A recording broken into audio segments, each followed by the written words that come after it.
Maraming pong salamat sa iyong salita. Hinihiling namin na sa pamamagitan ng Banal na Espiritu, mangusap po kayo ng malalim at magbunga ito sa buhay namin. In Jesus' name, Amen at Amen. Patuloy tayo sa pinag-uusapan natin na stewardship. At nung mga nakaraan nga, ay napag-usapan nga po natin, in-emphasize lang natin na dalawang napakahalagang bagay na unang-una, ang Diyos ang may-ari. Right? Ang Diyos ang may-ari. Pakisabi ulit na malakas, ang Diyos ang may-ari. Kailangan po, tanggap natin yun sa puso natin. Tapos ano yung pangalawa? Katiwala tayo. Pakisabi ulit na malakas, katiwala tayo. Yung buhay natin, yung lahat ng mayroon tayo, pagmamay-ari niya, ipinagkatiwala sa atin. Ngayon po, gusto ko nang tapusin yung paksa na yan at sa mga susunod na linggo, mag-usap naman tayo ng ibang bagay, kaya tatapusin na po natin sa pamamagitan ng mga verses na ito na sinabi ng Panginoon. Luke 19, verse 11 hanggang 15. Muna, sabi po niya, habang ang mga tao ay nakikinig, nagpatuloy si Jesus sa pagsasalita at isinalaysay niya sa kanila ang isang talinghaga. Pag sinabi pong talinghaga, ito ay makalupang kwento na may makalangit na kahulugan. Parang ordinary story tungkol sa mga bagay-bagay sa mundong ito. Pero mayroong itinuturong napaka-importanteng espiritual na katotohanan ang Panginoon. So ano raw yung kanyang talinghaga? Bago po muna sabihin yung talinghaga, sinabi po muna kung bakit nagbigay ng ganitong talinghaga si Lord. Sabi po rito, si Jesus ay malapit na noon sa Jerusalem at inakala ng mga tao na darating na agad ang kaharian ng Diyos. So ini-expect nga po kasi ng mga Israelita, di ba, mayroong pangako sa kanila na darating ang Mesyas at maghahari. So iniisip nila ang Panginoong Jesus ay dumating, ipinanganak sa lupa para nang sa ganon pagharian ang buong Israel. Hindi nila iniisip na siya ay pumunta sa lupa para maging tagapagligtas ng lahat, no? At balang araw maging hari ng buong mundo. So ang iniisip lang nila noon, yung kanilang sariling bayan. So nung panahon na to, dahil nga sa andyan na ang Panginoon, palapit na, papunta na sa Jerusalem, iniisip nila ay si Lord magkagagawa ng isang revolusyon. Nung oras na yan, ang dami ng mga sumusunod sa Kanya. At siyempre, marami pa rin ayaw maniwala, pero kahit papano, ang dami ng tagasunod. So iniisip nila, magkakaroon ng revolusyon at ang gagawin ng Panginoon ay sasakupin niya ang Jerusalem at mauupo siya doon sa trono at siya ay maghahari na noon. Yon ang kanilang iniisip. Pakisabihan yung katabi, pakisabihan, wow, mali. No? Yon ang mali nila. Kasi hindi yon ang purpose ni Lord. Ano ang purpose ng Panginoon? Siya ay pupunta sa Jerusalem para ipako sa krus at pagkatapos noon muli siyang mabubuhay at siya ay umakyat ng langit pabalik. Tapos mayroong second coming. Sa second coming, saka pa lang niya talaga itatatag yung kanyang kaharian sa buong mundo. Okay? So, para ipaliwanag yon sa mga tao, gumamit siya ng talinghaga. Ito ang ginamit niyang talinghaga. Tuloy natin ang pagbabasa, verse 12, kaya't sinabi niya, may isang maharlikang pumunta sa malayong lupain upang siya ay gawing hari. At pagkatapos nito, siya ay babalik. Okay? So yun nga, ginamit niya para ilarawan ito. Sabi niya ay, kagaya ng isang taong maharlika, royalty, pumunta sa malayong lupain. Nung unang panahon po, ang Rome, ang pinakamakapangyarihang bansa. At ang Israel, sakop nila. So para ka maging hari ng Israel, ay kukuronahan ka sa Rome. Halimbawa si Herodes, hari siya ng Jerusalem, pero bago siya naupo bilang hari ng Jerusalem, siya muna pumunta sa Rome at doon siya kinuronahan sa Rome. Pagkatapos bumalik siya sa Jerusalem at doon siya naghari. Maliwanag ba? Kagaya nga ng ginawa ng Panginoong Jesus na bumalik sa langit at doon naghahari siya, maliwanag ang sabi ng Biblia, nakaupo siya sa kanyang trono sa kataas-taasan, kagaya nung kinakanta natin kanina, above all powers, thrones, dominions, and authority. Si Lord po, nakaupo sa kanyang trono sa langit, doon naghahari siya, pero inaantay ang kanyang muling pagbabalik. Maliwanag po? So yun ang ibig niyang sabihin sa talinghagang ito. No? At pagkatapos nito, siya ay babalik. Verse 13, tingnan po ninyo ang verse 13, basahin natin. Subalit, bago siya umalis, tinawag niya ang 10 sa kanyang mga alipin at binigyan ang mga ito ng tig-iisang gintong salapi. Sinabi niya sa kanila, ipangalakal nyo yan hanggang sa aking pagbabalik. Ano raw? Ipangalakal ninyo hanggang sa aking pagbabalik. Anong ibig sabihin ng ipangalakal? Benta sa may bakalan? Ganun ba? Ano? Sabi niya, sa English, do business until I come. Engage in business until I come. Pakitignan nyo ngayong katabi nyo, pakisabihan, magnegosyo ka raw. Of course, hindi pag nenegosyo na para tayo kumita ang pinag-uusapan dyan. So later ay maintindihan nating mabuti. Basta sabi ni Lord, do business until I come. O kaya sa ibang English, sabi niya, trade until I come. Yun nga, ipangalakal. Okay? Verse 14. So ito yung sabi niya sa kanyang mga alipin. Pero mayroong mga kontrabida din. Tama? Alam niyo naman, siyempre, politika. No? Verse 14, sabi, na ngunit galit sa kanya ang kanyang mga nasasakupan. Kaya't nagsugo sila ng kinatawan upang sabihin, si kanaiuukulan, ayaw namin maghari sa amin ang taong iyan. At nangyari yan actually nung unang panahon na yung isang Herodes, si Herod Archelaus, siya ay inireklamo ng mga Israelita, nagpadala sila ng petisyon sa Roma, ayaw namin siyang maging hari. No? So yun ang ginamit na halimbawa ng Panginoon para ipakita kung ano rin ang dinaranas niya sa kanyang mga kababayang Israelita at sa maraming mga tao. Maliwanag po? Hello, maliwanag po? Okay, verse 15, sabihin niyo ako magbasa sa verse 15, titigil muna tayo rito. Sabi niya, gayon pa man, ay ginawa rin siyang hari. Continuation ng verse 15. Tapos sabi po niya dyan at pagbabalik niya, tinawag niya ang kanyang mga alipin upang isa-isa silang magbigay sulit sa kung ano ang ginawa nila sa kanyang salapi sa pangangalakal. O kung ano ang nangyari sa kanilang pangangalakal. Yun daw po. Ano raw? Tinawag niya para magbigay sulit upang managot doon sa ipinagkatiwala sa kanila. Kaya ang topic natin ngayon sa finale, no, huling linggo na natin ito ng pag-uusap tungkol sa stewardship. Ang topic natin ngayon, ang title ay The Accounting. No, pag sinabi mong accounting ay yung pagbibigay sulit. Okay? Pakisabi ng malakas, accounting. Ano ba muna ang pagkakaiba ng counting sa accounting? Ang counting, 1, 2, 3, 4. No? Ang accounting, 1, 2, 3, 4. Oh. Anyway, pag sinabing accounting, yun nga, pagbibigay, sulit. Okay? At lahat tayo mananagot sa harapan ng Panginoon. Amen? Mga kapatid, okay, sige, ganito muna, no, ang Panginoon dito sa pamagitan ng talinghagang ito, mayroong dalawang bagay na gusto kong maintindihan nating mabuti. Unang-una ay there are two kinds of people on earth. There are two kinds of people. Dalawang klase ng tao. Kung babalikan nyo, yung verse 13, mayroong mga tao na katiwala. Pakisabi ng malakas, katiwala. Pinagkatiwalaan sila ng pinagkatiwalaan ng tig-iisang salaping ginto. Tapos, pangalawa, verse 14, ano naman yung mga verse 14? Mayroong mga kaaway, mayroong mga kalaban, kontrabida sa Panginoon. Okay? So, mayroong katiwala at mayroong kaaway. Tingnan nyo nga yung katabi nyo kung mukhang katiwala o kaaway-away. Ang sarap awayin, no? Dalawa, okay? Katiwala o kaaway.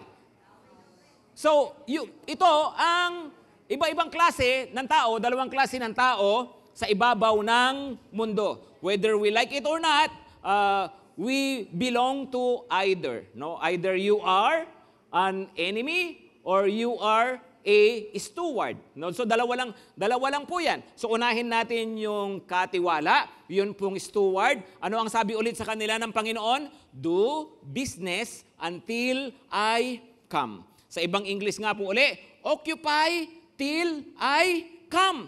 Sabi ng, ano raw?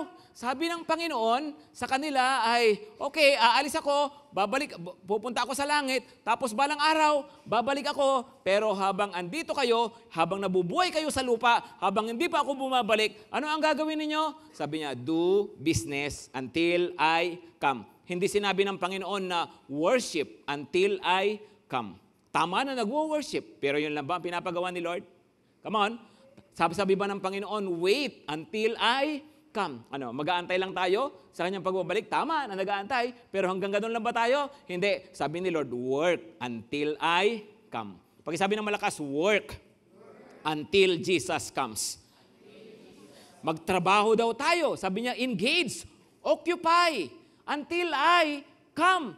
Sabi ng Panginoon, naku talagang kumilos kayo, bigay ninyo ang business ninyo at paglingkuran ninyo ako hanggang sa aking muling pagbabalik. At pagdating nga po sa pinapagawa ng Panginoon, sabi niya ay do business until I come. Ano ba tong business na pinapagawa ni Lord talaga sa atin? Well, ito nga po kasi talinghaga. Pero nung actual na, nung ang Panginoong Hesus talagang aalis na, di ba namatay siya sa krus? Tapos muli siyang nabuhay, right? Tapos nagpaalam siya sa kanyang mga disciples, umakyat siya sa langit. Ito ang eksaktong sabi ng Panginoon bago sila iniwan. Ang sabi niya ay go and make disciples. So ibig sabihin, ang isa sa mga pangunahin na bilin ng Panginoon o aplikasyon ng salitang do business is go and make disciples. Go and make disciples. So ano ba talaga ang business na gusto ni Lord? Hello, sa tingin niyo, ano ang pinapagawa sa inyo ng Panginoon? Pang anong business ka? Yung iba mukhang pang showbiz. No? Di mo katabi mo kung pang show business yan. Yung iba walang pinagkakaabalahan kundi magpaka-showbiz. Di ba hindi ka naman artista, feeling mo lang. Di ba yung TikTok ng TikTok, Instagram ng Instagram, di ba? Puro ka my day ng my day. Di ba? Well, kung puro yun ang pinakakaabalahan natin, mukhang may problema. Akala mo yata, tinawag ka ng Panginoon pang showbiz. Hindi. Alam nyo kung ano ang pangunahing business ng Lord? Ito, number 1, ay soul business. Pakisabi ng malakas, soul business. Come on, soul business. Alam niyo, noong mga nakaraan, pinag-usapan natin sari-saring pinagkatiwala sa atin ni Lord. Di ba? Pinagkatiwalaan tayo ng kalakasan, pinagkatiwalaan tayo ng resources, pinagkatiwalaan tayo ng ating katawan, ng pera, ng kung ano-ano. Ang daming pinagkatiwala ni Lord. No? At dapat talagang ginagamit natin yon. Yung iba doon, ginagamit natin yung pinagkatiwala natin sa atin para sa ating sariling pakinabang, para sa ating pamilya. Pero, tandaan po natin, meron ding mga pinagkatiwala sa atin ang Panginoon, kagaya ng tinutukoy ng binabasa nating kwentong ito, na para naman sa kapakanan ng kanyang kaharian. Okay? At doon tayo dapat na higit na lalong maging mabuting katiwala. Para saan?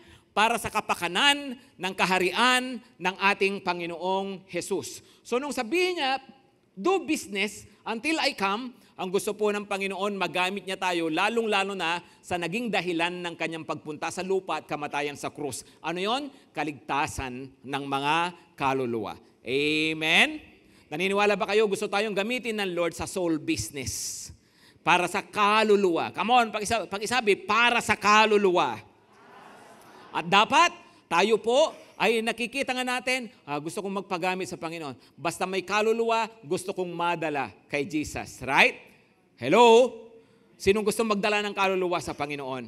Alam nyo, yung mga kaluluwang yan, of course, iba-iba yung mga yan, maaring mga mahal natin sa buhay, pamilya, mga kaibigan, mga kasamahan sa trabaho, basta may kaluluwa. Pakisabi, basta may kaluluwa.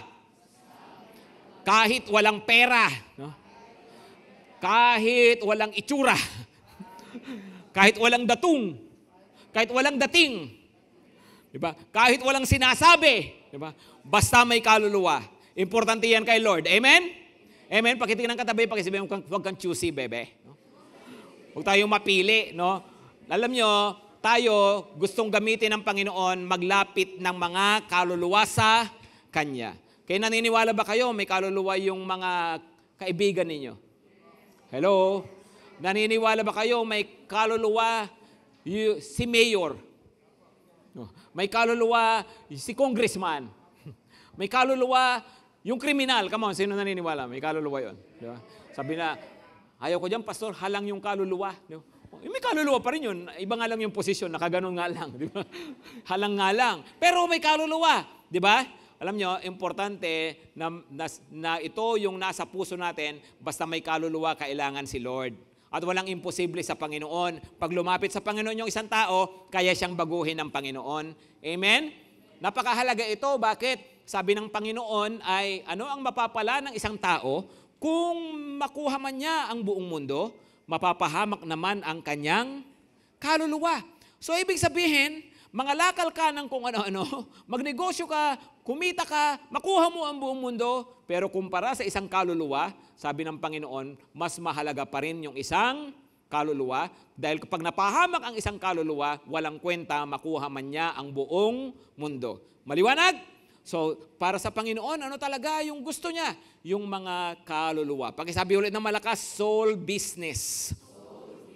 Pangalawa, na gusto rin ng Panginoon na gawin natin ay sheep business. Pakisabi, sheep business.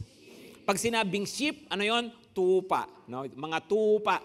Mga, ganito mga kapatid, sa Bible, pag mga nasa Panginoon na yung tao, mga alagad na ni Jesus, ang tawag sa kanila ay tupa. Kasi nga siya ang pastol, tama?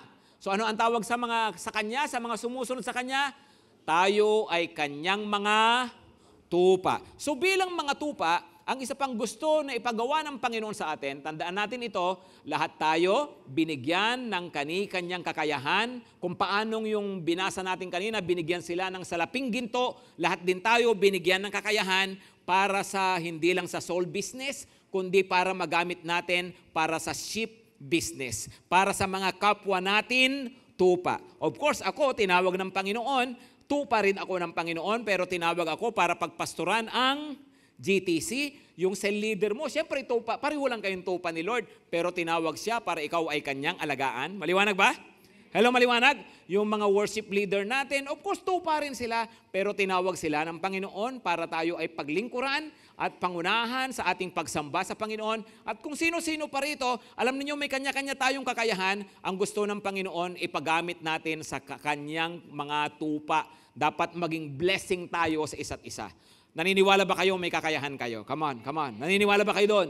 Lahat tayo mayroong kakayahan. May magagawa tayo. Ipaglingkod natin. Ipagamit natin sa Panginoon. Huwag yung, andyan nga lang, alam mo may kakayahan ka, pero hindi naman nagagamit. No? Sa iba-ibang paraan, pwede tayong magpagamit alang-alang sa ating kapwa tupa. Maliwanag ba mga kapatid? Okay, that is sheep business. By the way, meron tayong ongoing na SOL. Ano ang purpose nan? Para nga, ma-train tayo at nang sa ganon, ma-involve pa tayo lalo sa sheep business ng Panginoon. Maliwanag ba?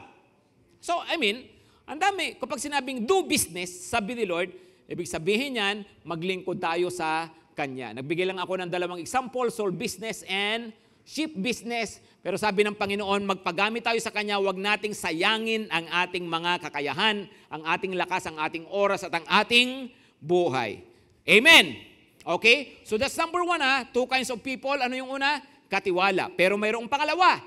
Pangalawang klase ng tao. Ano yon? Kaaway. Okay? Verse 14, di ba? Ano ulit? Sabi niya ay, nung ang Panginoong Jesus ngayon nasa langit, pero ang daming mga tao, alam din naman natin, sa panahon natin ngayon, napakaraming mga tao na nabubuhay bilang kaaway ng Diyos. Tama? Hello, tama ba? Ito yung mga taong walang takot sa Diyos. Ito yung mga taong walang pakialam sa Diyos. Ito yung mga taong harapang din na binabastos ang Diyos. O kaya maaring wala silang ginagawang masama laban sa Diyos, pero ayaw nilang kilalanin ang Panginoon. Ang tawag ng Panginoon sa kanila ay mga kaaway. At ito yung mga tao na nabubuhay lang ayon sa sarili nilang gusto. Bakit kaaway? Kasi nga sila ay nabubuhay pa sa kadiliman kabilang sa kaharian ng kadiliman, mga taong pinag-aharian ni Satanas. Actually, lahat tayo pare-parehong galing doon. Kailangan muna maging clear tayo to, ha? Bago ka naging katiwala, alam mo ba kaaway ka muna? Hello? Bago ako naging katiwala ni Lord, alam nyo ba, pagkapanganak sa akin, hanggang sa nung bago ko makilala si Lord, ako mismo ay kaaway. No, tingnan nyo muna tong Romans 5 verse 10. Romans 5 verse 10. Sabi niya, for if while we were enemies, we were reconciled to God. Dati, ano raw tayo? We were what? Enemies. Lahat tayo dati kaaway ng Diyos. Bakit nga kaaway? Kasi nga, Tayo ay nasa kadiliman, ang Diyos ay nasa liwanag. Nasa kasalanan tayo, ang Diyos ay banal. So dati pare-pareho tayong inborn na kaaway ng Diyos. Pero sabi rito, we were enemies, but we were reconciled. Wow! Anong ibig sabihin ng reconciled? Nakipag-ayos, nakipagkasundo, nakipagbati na sa Panginoon. Yung mga dating kaaway, ngayon ay naayos yung relasyon sa Diyos. Ang tawag doon ay reconciliation. Imagine mo yun ikaw dati malayo sa Panginoon, ikaw dati walang relasyon sa Diyos, ikaw dati nasa kadiliman, ikaw dati tinuturing na kaaway, pero si Jesus namatay para sa iyo. At dahil sa kanyang kamatayan sa krus, dahil sa kanyang dugo, nalinis ka sa iyong mga kasalanan at yung dugong yon ang humango sa iyo, umalis sa iyo at mula sa kadiliman at inilipat ka sa kaharian ng liwanag kay Kristo. Wow, yon ang ginawa ng Panginoon sa iyo. Magmula nung tanggapin mo siya bilang Panginoon at tagapagligtas mo, inilipat ka na mula sa kadiliman tungo sa kaharian ni Kristo. Palakpakan naman natin si Lord dyan, mga kapatid. Okay? Yan ang ginawa ng Panginoon sa atin. Gaano ka-importante yung reconciliation na yan? Gaano ka-importante yung may tamang relasyon ka sa Diyos? Sabi niya, much more, now that we are reconciled, shall we be saved by His life. Wow! Ngayong reconciled ka na, kasama ng reconciliation, salvation. Kung mayroon kang tamang relasyon sa Diyos, mayroon ka ring salvation. Kung walang relasyon, walang salvation. Maliwanag? Walang kaligtasan, kung may relihiyon ka, pasukin mo na lahat ng relihiyon, pero wala ka pang tamang relasyon sa Diyos, walang kaligtasan. It is only by reconciliation that you can have salvation. Maliwanag ba? So we are now saved by His life sa pamagitan ng buhay ng Panginoong Hesus. Kasi nga, hindi lang siya namatay, siya ay muling nabuhay para sa ating lahat. Okay? So dati, pare-pareho tayong kaaway. Pero ngayon nakilala natin si Lord, ngayon tayo ay mga katiwala. Pero yung mga hindi pa nakakakilala sa Panginoon, ano sila? Nananatiling kaaway. Maliwanag? Kaya nga gusto natin silang madala sa Panginoon para maging katiwala na rin sila ng Panginoon. Okay? Pero ang totoo ay hindi lahat ng tao malilipat mula sa kadiliman. Maraming mga tao pipiliin pa rin ang kadiliman. At tingnan nyo itong verse na ito, Philippians 3 verse 18. Philippians 3 verse 18, for many of whom I have often told you, and now tell you even with tears, walk as enemies of the cross of Christ. Ito, sabi ni Pablo, nakakalungkot, pero maraming nabubuhay bilang mga kalaban o kaaway ng krus ni Kristo. At hanggang ngayon, alam natin yan. Hanggang ngayon, napakaraming mga tao na kumakalaban pa rin sa Diyos. Amen? Hanggang ngayon, pati yung pangangaral ng salita ng Panginoon, ng Ebanghelyo tungkol sa kanyang krus, marami pa rin kumukontra, marami pa rin tumatanggi kasi yun ang realidad. Ang mga tao, mas pipiliin ang kadiliman kaysa ang liwanag ng Panginoon. Kaya whether we like it or not, mananatiling ganyan ang mundo. May katiwala at mayroong kaaway. Okay? So yun po, dalawang klase ng tao. Ngayon, mayroon namang dalawang klase ng judgment. Two kinds of judgments. Okay, ito yung pangalawang pag-uusapan natin. Ano yung una muna? Dalawang klase ng tao. Ano ulit yon? Katiwala o kaaway. Ngayon naman, mayroong dalawang klase ng judgment. Anong dalawang klase ng judgment? Ganito yan, no? Mayroong judgment na papremyo, mayroong judgment na parusa. Ulitin ko mayroong judgment para sa premyo, mayroong judgment para sa parusa. Parang ganito yan, no? Si Lord, alam nyo, pagharap natin sa kanyang muling pagbabalik, mayroon siyang judgment na siya ay tatayong hurado. Mayroon din siyang judgment na siya ay tatayong husgado. Okay? Ano ang pagkakaiba ng hurado at husgado? Kawan-kawan, ano ang pagkakaiba ng hurado at husgado? Pag di kayo sumagot, maghuhuramentado ako. O sige, sagutin nyo to sagutin nyo. Premyo, ano yon? Husgado o hurado? Ano no? Dinig ko sarado. Ano? Hurado. Parusa, ano yon? Sinong gumagawa ng parusa? Husgado o hurado? Husgado, di ba? So you see, nakita natin ang difference. si Lord babalik at sa kanyang pagbalik, haharap sa kanya ang lahat ng kanyang katiwala at yung mga katiwala niya, siya ay magiging hurado. Pero yung kanyang mga kaaway, darating siya bilang husgado. Maliwanag? Kasi ang hurado nagbibigay ng premyo, ang husgado nagbibigay ng parusa. Maliwanag ba, mga kapatid? Okay? Sige, basahin natin ha. Ituloy lang natin yung kwento ng Panginoon. Basahin natin ang verse 16. Sabi niya, di ba, bumalik siyang muli para magbigay sulit, magkaroon ng accounting sa kanyang mga pinagkatiwalaan. At ito na, lumapit sa kanya ang una at sinabi, at ganito ang sinabi, Panginoon, ang isang gintong salaping ibinigay nyo ay tumubo ng 10. Wow! No? Tapos, ano ang sabi sa kanya? Verse 17, magaling! Sagot niya, mabuting alipin, dahil naging tapat ka sa kakaunting pinagkatiwala sa iyo, pamamahalain kita sa 10 lungsod. Oh, binigyan siya ng isang salapi, tumubo siya ng 10, pero ang gantimpala niya, ang reward niya, hindi yung kanyang tubo, ang reward niya, yun ang galing sa Panginoon. Wow, kumita siya ng 10, pero pinagkatiwalaan siya ng 10 lungsod. Oh, magiging mayor siya ng Kamanaba. No? Ano ba? Apat lang yun, di ba? Ano pa? Dagdagan pa natin. Dagdag nyo ang San Juan para libre basa. No? Libre to. para may supply tayo ng tubig. No? Idagdag nyo ang Marikina, ang QC, ang Manila. Di ba? So, imagine sabi, pamamahalain kita ng 10 lungsod. Parang too good to be true, di ba? Parang too good to be true. But remember, we are talking here about God and about His kingdom. Ang Lord, walang limitasyon pagdating sa kanyang kapangyarihan at ang Diyos walang limitasyon pagdating sa kanyang ari-arian. Amen? So kung ang Diyos napakayaman, kung ang Diyos napakamakapangyarihan, yung maliit na bagay, tingin mo, ang liit lang naman ang ginawa mo. Tingin mo, basta ginawa ko lang naman yung part ko, pero naging faithful ka, magugulat ka na lang, grabe pala kung magbigay ng regalo at ng premyo ang Diyos sa mga taong tapat sa Kanya. Amen?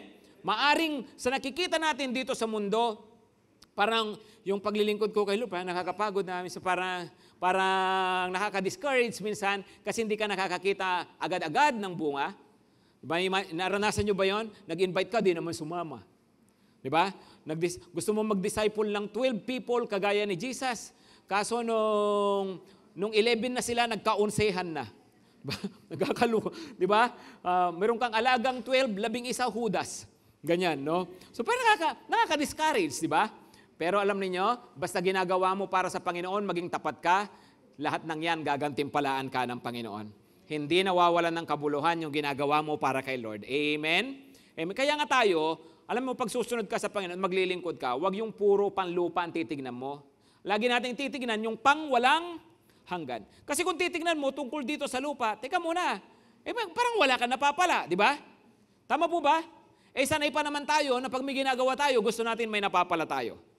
Sanay tayo na gusto natin, nakikita natin agad ang resulta. Siyempre, nagtrabaho ka ng 15 days, 2 weeks. O siya, natural, meron kang sweldo ng katapusan. Di ba? Yun ang gusto natin yung katapusan sa kakinsenas. So, mayroon kang, ibig sabihin, gusto natin yung ginagawa natin, mayroon talagang katapat agad na premyo. Di ba? Kaya hindi tayo sanay na nag-aantay tapos wala dito sa buhay na to ang gantimpala sa pagdating pa ni Lord. Di ba? Parang tagal-tagal nun. Pero mind you, mabubuhay ka rito sa lupa ng ilang taon lang, ang pinag-uusapan paggantimpala ng Diyos pang walang hanggan. Lugi ka pa ba nun? Di ba? Pag may ginagawa tayo dito sa lupa, sanay na sanay tayo na andyan agad yung ibinunga, pero tandaan ninyo, mas matindi ang bunga pag ginawa mo para sa Panginoon. Kaya huwag kang mapapagod. Amen ba?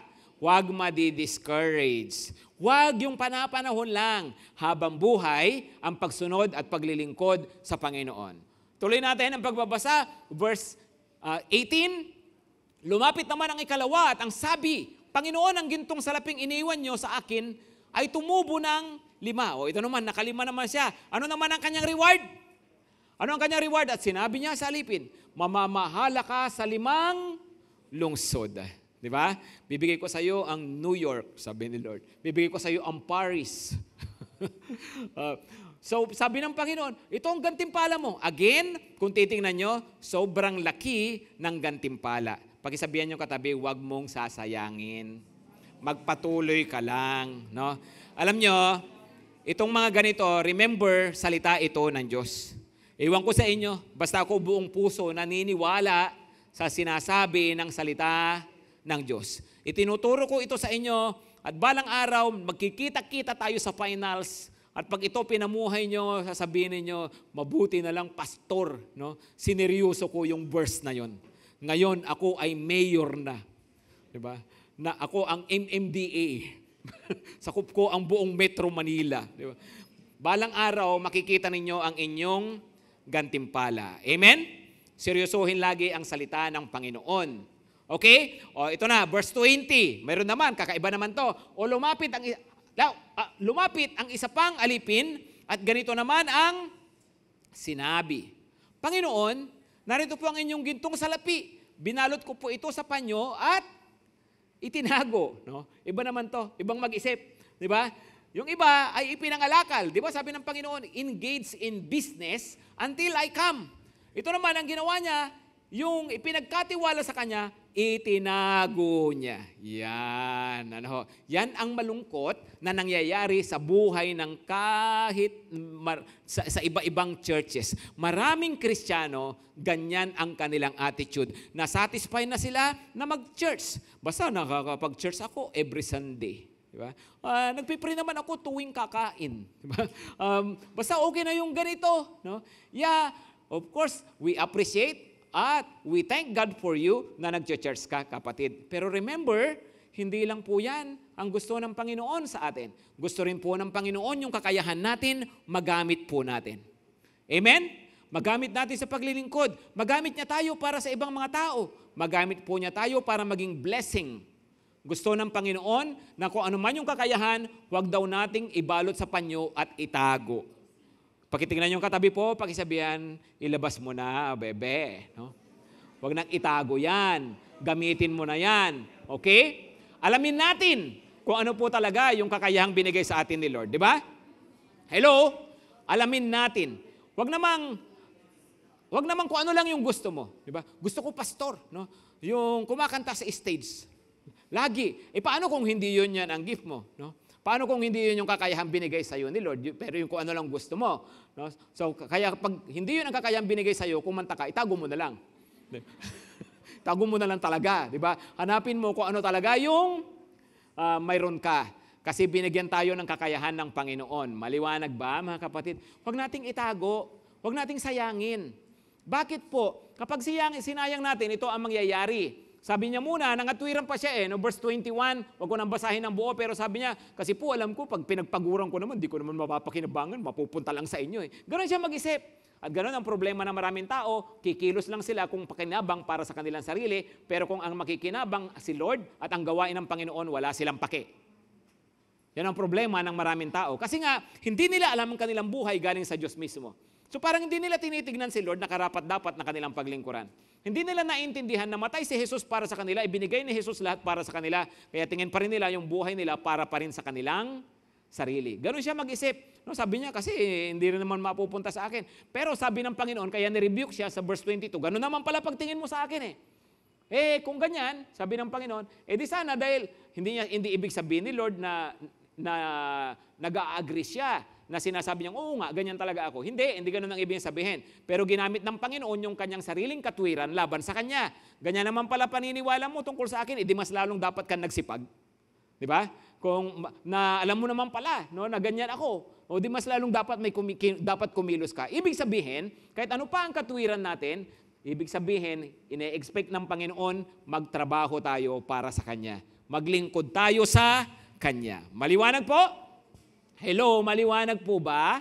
No? So, siya ay pinagalitan ng Panginoon sa oras po na iyan. At alam nyo, yun ang problema. Sabi ng Panginoon, masamang alipin. Masamang alipin. Lahat tayo uli, no, binigyan ng kani-kanyang kakayahan. Gusto ng Panginoon maglingkod tayo sa Kanya. Sana po, wag nating itago. Sana wag tayong makontento na basta nag-church. Sana huwag tayo nakontento, basta ako, nagpapakabait naman ako. Salamat naman, mabait ka. No? Pero, gusto ng Panginoon, magpagamit ka rin. Pakitignan ulit katabi, huwag lang magpakabait. Magpagamit din. Amen? Okay, Verse 23. Ano nangyari sa verse 23? Bakit hindi mo na lamang idiniposito sa bangko ang aking salapi? May tinubo sana yon bago ako dumating. So ibig sabihin, ano ibig sabihin nito? Gusto talaga ng Panginoon kung ano ang ipinagkatiwala sa iyo, kung ano ang mayroon ka, magamit ka, kahit dito na nga lang, kahit papano na lang di ba? Hindi tatanggapin ng Panginoon na hindi nagamit yung pinagkatiwala sa atin at sinayang lang natin. Clear po ba tayo doon? Mga kapatid, ang problema, maraming mga Kristiyano nga na ganyan ang attitude. Bakit? Lalo na po ngayon, ingat po kayo, may mga katuruan na ang sinasabi nila na kasi niligtas ka sa pamagitan ng grasya, ang grasya ay libre, hindi nabibili, hindi kailangan pagtrabahuhan, kaya dapat dahil na nabubuhay ka sa grasya ng Diyos, hindi mo rin kinakailangang maglingkod, hindi mo kinakailangan magpagod, hindi mo kinakailangan ganito gawin, ganyan, magpray, hindi mo kinakailangan gawin yan. Mali pong pananaw ng grasya iyon. Hindi nila naiintindihan ang grasya, ang totoong grasya at hindi nila nababasa yung mga verses na ganito.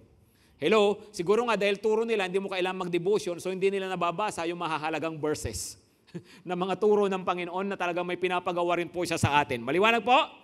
Si Apostol Pablo naiintindihan niya ang totoong grasya. No, si Apostol Pablo, masamang tao, pero sabi niya, ngayon, hindi ako dapat maging apostol, pero tinawag akong apostol. Kaya sabi niya sa 1 Corinthians 15 verse 10, 1 Corinthians 15 verse 10, but by the grace of God, I am what I am. And His grace to me was not in vain. Ano raw? Sa grasya ng Diyos, ako ay ako, naging apostol pa rin ako. Hindi ko sinayang ang grasya ng Diyos. Paanong hindi ko sinayang? Sabi niya, I work harder than any of them. Dahil naiintindihan ko ang grasya, mas lalo akong nagtrabaho. Yung totoong nakakaintindi ng grasya ng Diyos, mas nagtatrabaho. Mas naglilingkod sa Panginoon. Amen? Imagine, iniligtas ka ng libre, nakakapasok ka sa langit ng libre dahil sa dugo ni Jesus, dahil sa iyong pananampalataya lang sa Kanya. Ano pa ba ang pwede nating magawa habang tayo nasa lupa, makapaglingkod man lang po tayo. Amen? Tapos, naglingkod ka na, tapos may reward pa. Kung tutuusin, kahit wala nang reward, dapat nga naglilingkod ka. Tama? Pero iba nga si Lord Ayaw naman niyang may gagawin ka nang hindi ka niya nire-reward. Clear po ba tayo doon, mga kapatid? Okay? So, yun po, kailangan maintindihan po natin na tayo po ay balang araw haharap sa ating hurado. Pero, may mga haharap sa husgado. Ano yung husgado uli? Para sa parusa. So it's either you face Christ for the price or you face Christ for punishment. No, parusa o premyo. Ecclesiastes 11 verse 9, basahin yung mabuti ito Sabi niya, magalak ka binata. Anong ibig sabihin magalak? Magpakasaya ka, magpakaligaya ka sa panahon ng iyong kabataan. Yung mga youth diyan, hindi lang babae, lalaki ang tinutukoy. Magpakasarap ka, sige bahala ka. Buhay mo yan. Katawan mo yan, ikaw masusunod dyan. Sabi kaya gawin mo ang lahat ng gusto mo at lahat ng kaakit-akit sa paningin mo. Sabi niya, ngunit, ano raw? Tandaan mong ang lahat ng ito'y iyong ipagsusulit sa Diyos. Tandaan mo, sabi niya, sige gawin mo, bahala ka. Pero balang araw, mananagot tayo lahat sa Panginoon. Amen? Salita ng Panginoon to, mga kapatid, no? Balang araw, mananagot tayo lahat sa Panginoon, no? Sa mga ginawa natin. Okay, ito pa, no? 2 Thessalonians 1, verse 7 to 9. Last verses natin. Last verses. Sabi niya, kayo namang mga nagtitiis ay aaliwin niyang kasama namin kapag ang Panginoong Jesus ay inihayag na mula sa langit. Second coming to. At ang kanyang mga kasama ang kanyang mga makapangyarihang anghel na may naglalagablab na apoy. Darating si Lord daw kasama ng kanyang mga anghel, may naglalagablab na apoy. At ito ang mangyayari, may dala siyang parusa. Next sentence, parurusahan niya, verse 8. Ang lahat ng hindi kumikilala sa Diyos. At sino mang at hindi sumusunod sa magandang balita ng Panginoong Jesus. Hello? Anong klaseng parusa? Verse 9, magdurusa sila ng walang hanggang kapahamakan at mahihiwalay sila sa Panginoon at sa dakila niyang kapangyarihan. Yung pala ang ibig sabihin nung talinghaga. Yung mga ayaw sa akin, iharap nyo sa akin, patayin sila sa harapan ko. Di ba? Ito naman, sabi niya ay magdurusa sila ng walang hanggang kapahamakan. Yun pala ang meaning noon. Hello? Sino raw yung parurusahan? Balikan lang natin yung verse 8. Sino yung parurusahan? Sabi niya, lahat ng hindi kumikilala sa Diyos. Ngayon, sa panahon natin ngayon, ang daming mga atheists, proud pa sila, di ba? Sinasabi nila sila kasi ang mas nag-iisip, sila ang mas matalino, sila ang mas marunong, sige lang, no? Pero balang araw, lahat ng hindi kumikilala sa Diyos, parurusahan. Hello? Iba ay, okay, may Diyos namang kinikilala, kaya lang hindi nga si Yahweh, hindi ang Panginoong Diyos, may sari-sari silang Diyos. Yung iba nga proud pa, satanista ngayon. Sa totoo lang, daming mga satanista ngayon, proud pa sila.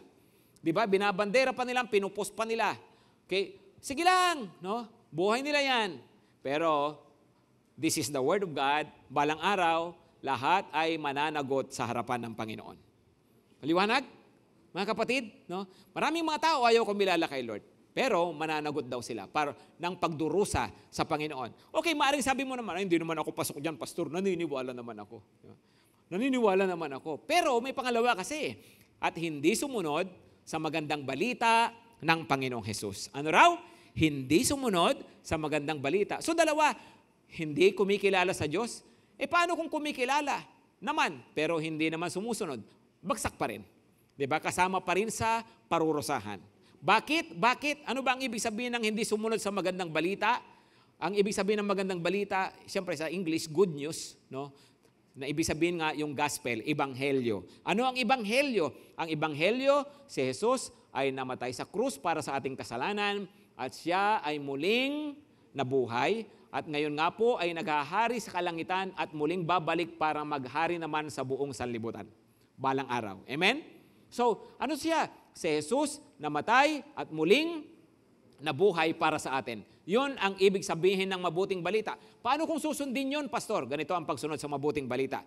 Na ikaw ay lubusang naniniwala buong puso na si Jesus namatay para sa kasalanan mo. Sumasampalataya ka sa Kanya na siya lang nag-iisang tagapagligtas. Walang iba, hindi reliyon, hindi sino, kundi siya lang nag-iisang tagapagligtas. Yun ang pagsunod sa magandang balita. Naniniwala kang siya lang ang tagapagligtas. Believe. Pakisabi ng malakas, believe. And number 2, pagsunod sa mabuting balita, repent. Magsisi sa kasalanan. Bakit? Namatay nga si Jesus para sa kasalanan. At si Jesus muling nabuhay, kaya nga pangatlo, mabuhay tayo ng bagong buhay. Ang pagsunod sa mabuting balita, mga kapatid, 3 simple words, believe, repent, and follow.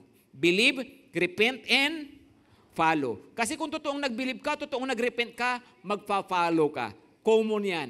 Dahil kahit lahat ng mga tao, kahit di nila iniisip yun una, dahil tinanggap nila si Lord natural sa kanila, nagkakaroon sila ng puso na gustong sumunod sa Panginoon. Amen? Amen po? So sabi niya, ang hindi sumunod sa mabuting balita ay kasama sa parurusahan ng walang hanggang kapahamakan. Amen?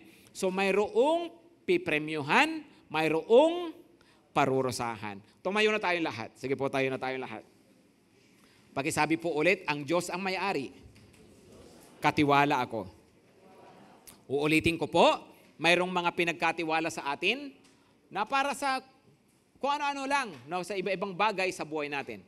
Maaring hindi yun pang spiritual, maaring hindi yun pang walang hanggan. Pero higit sa lahat na pinagkatiwala sa atin, yung mga bagay na spiritual, mga bagay na pang walang hanggan. Gusto po ng Panginoon na tayo unang-una, mula sa pagiging kaaway, maging kaibigan niya. Maging kasundo niya. Maging anak niya. Yun ang unang-unang gusto mangyari ng Panginoon sa iyo. Pag ikaw, nalipat na mula sa kaharian ng kadiliman tungo sa kanyang kaharian dahil sumampalataya ka kay Jesus, tinanggap mo talaga siya, ngayon, hindi ka na kasama sa kaaway ng Diyos. Kasama ka na sa katiwala ng Panginoon. Okay, so, unang-una na dapat sinisigurado ng isang tao, ano ba ako? Katiwala ba ako o kaaway?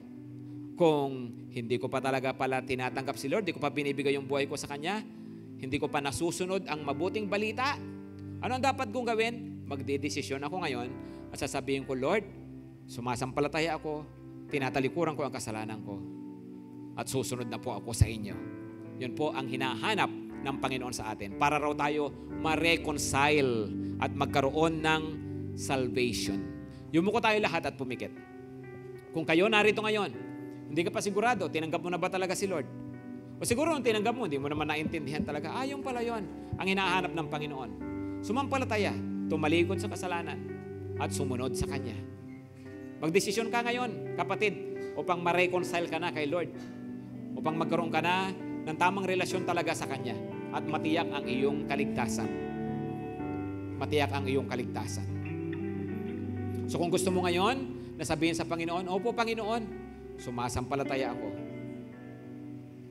At tinatalikuran ko ang aking kasalanan. Patawarin mo ako. Gusto mong sabihin ba yun ngayon sa Kanya? Kung ikaw yon, pakitaas mo nga lang ang iyong kamay, tutulungan kitang manalangin. Sige po, si Lord nakatingin sa atin lahat. Kung intindihin kahit sino man, intindihin mo ikaw yung sarili mo, ang buhay mo. Intindihin mo ikaw sa harapan ng Panginoon. Taas nyo lang ang iyong kamay. At sabihin mo ito sa Panginoon nang galing sa puso. Sabihin nyo po ito, Panginoong Jesus. Sabihin nyo po galing sa puso, Panginoong Jesus. Sumasampalataya ako sa iyo. Na ikaw ay Diyos na nagkatawang tao, namatay sa krus para sa akin, muling nabuhay, naghahari sa kalangitan, at muling babalik. Panginoon, patawad sa mga kasalanan ko. Isinusuko ko ang mga kasalanan at tinatalikuran ko. Panginoon, binibigay ko ang buhay ko sa iyo. Tulungan mo ako. Gusto ko talagang sumunod sa iyo. Pagharian mo ako, Panginoon. Thank you, Lord. Salamat po. Tinanggap mo na rin ako ngayon. Salamat po, Panginoon. Pwede niyong ibaba ang inyong mga kamay. Ngayon, bawat isa sa atin, sa pagtanggap natin sa Panginoon, tandaan niyo, lahat tayo ngayon, kabilang na sa kaibigan, hindi lang kaibigan, katiwala na tayo lahat ng Panginoon. At bilang katiwala, ano ang magagawa natin? Magpasalamat lagi sa Panginoon at maging tapat sa Kanya at maglingkod sa Kanya. Bilang pagtatapos ng tema na ito, ng stewardship, kantahin nga lang natin ito bilang tugon natin sa Panginoon sa lahat ng narinig natin noong mga nakaraang linggo. Pero siyempre, especially tonight, yung narinig natin ngayon. Nasabihin natin sa Panginoon, opo Lord, pinili mo ako, minahal mo ako, maglilingkod ako sa iyo, Panginoon, tatapat ako sa iyo. I say yes, Lord. Handa ba tayong sabihin yun ngayon sa Panginoon? Yes, Lord. Yes, Lord, gusto kong maging mabuting katiwala. Gusto kong magpagamit at maglingkod sa iyo. Sige po.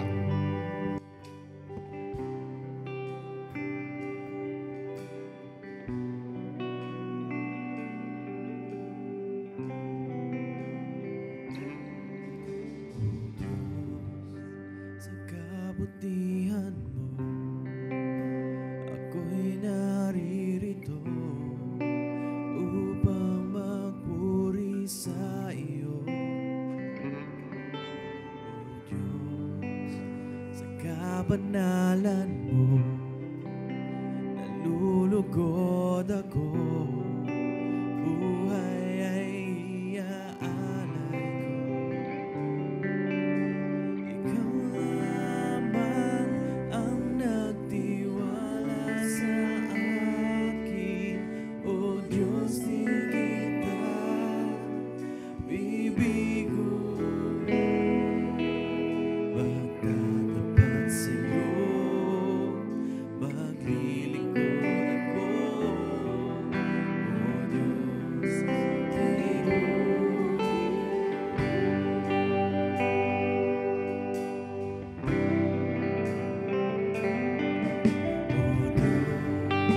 sa kabutihan mo, ako'y naririto upang magpuri sa iyo. O Diyos, sa kabanalan mo, nalulugod ako.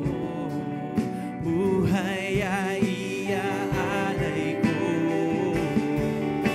Ikaw lamang ang nagtiwala sa akin. O Diyos, di kita bibiguin. Magtatapat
natin ang ating dalawang kamay sa Panginoon at sabihin natin sa Panginoon, Opo, Panginoon. Yes, Lord. Yes, Lord. Ibigay mo lang ang buhay mo sa Panginoon. Hindi pa tapos ang Diyos sa iyo. Marami pa siyang gagawin.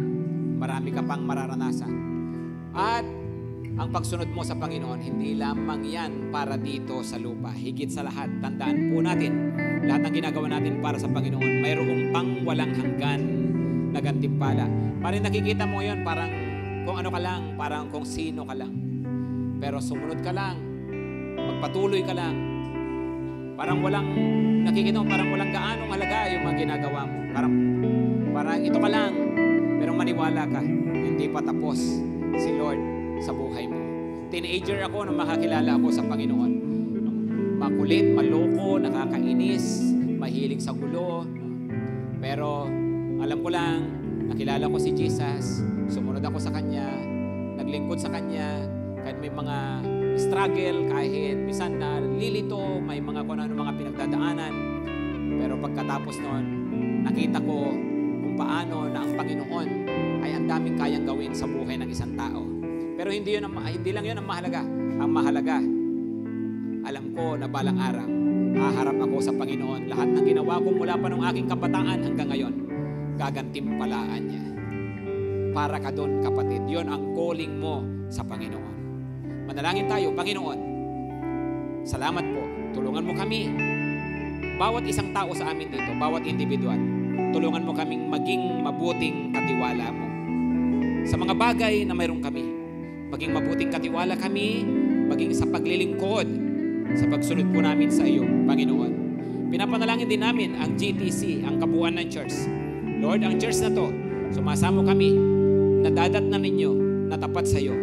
Kahit wala na kami rito, Panginoon, dadatnan na mo ang church na to, na mananatiling tapat at naglilingkod sa iyo, Panginoon, at mabuting katiwala mo ang church na ito. Salamat, Lord. At ngayon nga po, basbasan niyo lahat kami. Mga kapatid, ang pag-ibig ng Diyos, ang biyaya ng Panginoong Hesukristo, at ang pagsama ng banal na Espiritu ay tanggapin nating lahat, ngayon at magpakailanman. Amen at amen.